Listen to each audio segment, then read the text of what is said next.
কাকা রেডি হয়ে গিয়েছে, চলো কাকা কাটো।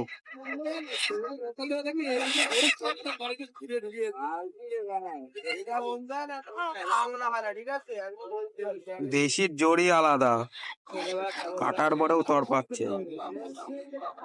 এখন আর লাল হবে না তো।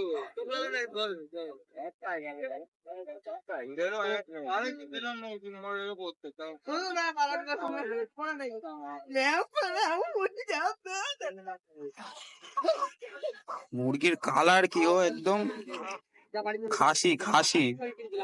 দাদা দাদা খাসি তো, কাকা বলছে খাসি। সলিড মুরগি সলিড। তোমরা যারা নিতে চাও বাজার কলকাতার সামনে চলে আসবে, বনগা বাজার কলকাতা শপিং মলের সামনে কাকা বসে।